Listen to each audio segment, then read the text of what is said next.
최근에 왜 민주당의 그 경선 결과가 발표가 됐죠. 뭐 한밤중에 뭐 비명 행사 아니냐, 뭐 이제 이런 얘기가 나왔는데 그 가운데 이제 한 명 이번에 그 경선에서 진 민주당 현역 가운데 전 원내대표 박광온 전 원내대표가 이번에 경선에서 졌어요.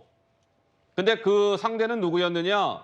김준혁이라는 분이었습니다. 한신대학교 교수인데요. 이번에 이 경선에 붙어서 이 김준혁 교수가 박광온 의원을 이긴 겁니다.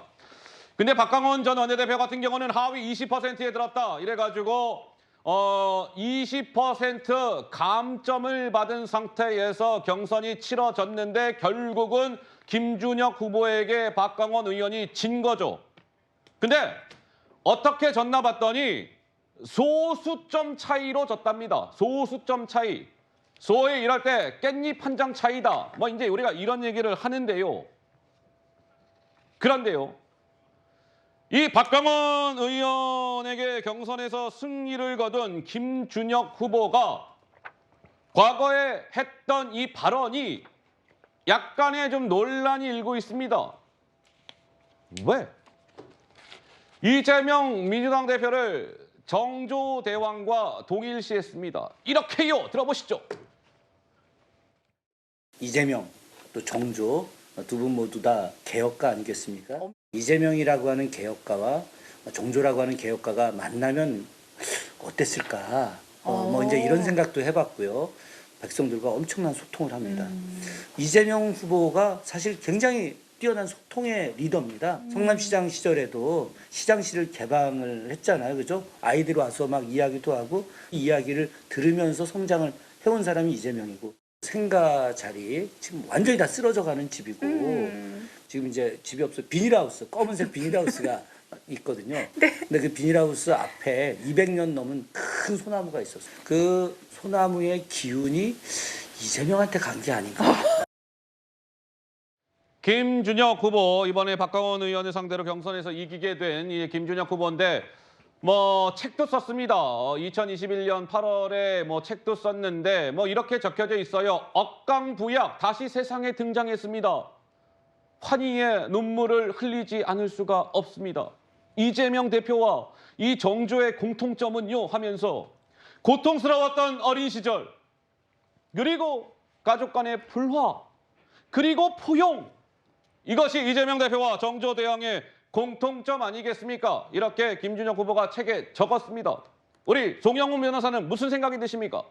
그러니까 저렇게 그 이재명 대표의 강성 지지층 보라고 그 유튜브나 이런 데서 그 찍명 인증을 남기고 그 지지층으로부터 그 인증서를 받아야지만 경선에 승리하고 공천을 받는 민주당의 현실이 참 딱하죠. 이재명 대표는 뭐 정조하고 비교도 됐다가 또 그 차은우 보다 더 훌륭하다는 그런 평가도 받고 참 상당히 바쁜 것 같습니다. 여기저기 비교되느라고. 아이고, 예. 그런 생각이 들고 그런데 어쨌든 저런 저 찍명 인증을 받은 분들하고 경선에서 탈락한 이제 비명계 후보들 있지 않습니까? 이제 하위자로 다 평가가 돼서 페널티 먹고 경선을 치렀는데 그렇게 결과가 나올 줄 정말 몰랐는가 하는 생각이 들어요. 사실은 어떻게 보면 지금 민주당의 경선은 치밀하게 비명계는 다 하위자로 몰아넣고 그렇게 돼서 예. 판이 짜여진 경선이 아닌가 그렇게 보는 것이 이제 이 결과를 보신 분들의 어떤 공통된 평가일 겁니다. 그래서 그 탈락한 비명계 의원들께는 그 조지 버나드 쇼의 묘비명에 적힌 그 유명한 글귀 있지 않습니까? 뭐죠? 우물쭈물하다가 내 이렇게 될 줄 알았다. 아이고야. 네, 그 말씀을 좀 들려드리고 싶습니다. 네.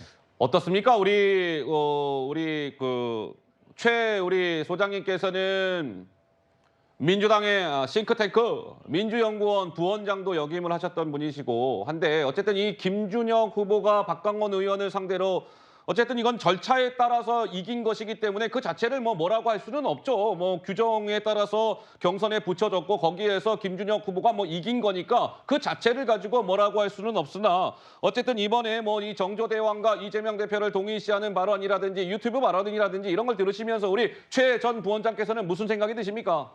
일단은 좀 여러 가지 우려스러운 생각이 예. 먼저 드는데요. 아이고야. 2000년 총선에 김대중 대통령이 민주당의 총재를 하고 계셨어요. 예. 그때 유행한 용어는 뭐냐면 젊은 피 수혈이라는 거였어요. 당시에 이제 86세대 운동권들을 대거 이제 김대중 대통령이 영입을 했었는데요. 예. 그런데 그 영입을 할 때 아주 많은 방식은 전략 공천을 했었거든요. 당시에는 김영삼, 김대중 대통령 시절에는 보통 대통령이 됐건 아니든 총재 역할을 같이 겸하는 경우가 많았었어요. 그런데 당원 직선으로 선출하지 않은 86세대들을 대거 전략 공천했는데 예. 국민들은 엄청나게 박수를 쳐줬어요. 아, 그래요. 네. 중요한 거는 선출 방식이 당원의 직선인지 아닌지가 중요한 게 아니라 본선에서 이기는 게 중요하다는 거죠. 예. 선출 방식은 뭐 총재가 뭐 일종의 전략 공천을 하든 아니면 당원을 직선을 하든 이기는 게 중요한데 지금 박강원 원내대표는 의정 활동이라든가 특히나 또 개인의 인품 같은 거에서 되게 다른 의원들한테 되게 좋은 평가를 받는 아마 국회의원을 통틀어서 그런 분 중에 한 분이거든요. 그래요. 예. 그런데 그런 분이 하위 20%에 들었다는 것도 이해가 안 가고 예. 그리고 또 나름에서 수원에서 민주당이 5석 전부를 먹었던 거에는 나름 박강원 원내대표 그리고 그전에는 김진태 의원의 역할이 컸었다라는 게 사실 중론이에요. 많은 사람들의. 아, 그래요. 그런데 네. 수원에서 일종의 중심 역할을 해주는 분이 탈락한 게 박강원 원내대표였던 분 한 분의 영향에 그치는 게 아니라 수원 지역에 뭔가 좀 이제 그게 주민들이 보기엔 어떻게 받아들여질까라는 예. 점에서 무조건 이게 당원들이 뽑으니까 다 좋은 것이 아니라 이게 뭐 팬덤 정치라 그럴까요? 이게 그런 점까지를 봐서 이 당원들이 뽑았다고 무조건 이게 공천 혁명으로 볼 수 있는 건지 또는 이기는 공천으로 볼 수 있는 건지는 조금 더 지켜봐야 알 수 있을 것 같습니다. 자, 물론 참고로 김준혁 후보가 박강원 의원을 이제 경선에서 이긴 건데 아까도 말씀드린 것처럼 이 자체를 뭐라고 할 수는 없는 거죠. 어쨌든 경선에 붙여졌고 그 결과가 그러한 것이니 그것은 그것대로 받아들여야 할 터인데 어찌 됐든 뭐 이렇게 저렇게 미묘하게 논란이 이어지고 있습니다. 김현주 대변인께서 꼭 하실 말씀이 있으시다고요? 글쎄 뭐 굳이 정조와 이재명 대표를 연관지은 책을 썼다거나 혹은 뭐 200년 된 나무에서 길을 받았다 뭐 이런 이야기를 했다고 해서 그 지역구에 공천이 되었다고는 저도 생각하고 싶지 않고 예. 아마 국민들 시선에서도 그래서는 안 된다고 생각을 하시겠죠. 그런데 이 정치인들에 대한 그 용비어 청가가 계보가 있습니다만 특히 이재명 대표에 관련해서는 그동안 많은 비유가 있었죠. 거의 성인의 반열에 있는 분들과 많은 비유가 있었습니다.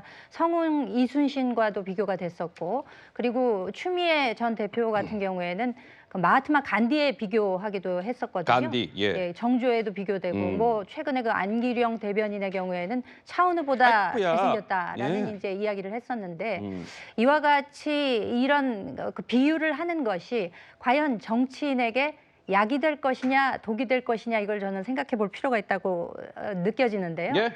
이 정치인들은 쓴소리를 잘 들어야 됩니다. 귀의 단소리를 자기 것으로 받아들이기보다는 쓴소리를 잘 받아들여서 체화하고 이것을 어떻게 반대 방향으로 나아갈 것인가를 생각을 해야 될 텐데 예. 혹시 그런 것을 놓치고 있는 것은 아닌지 싶어서 한마디 덧붙이겠습니다. 알겠습니다.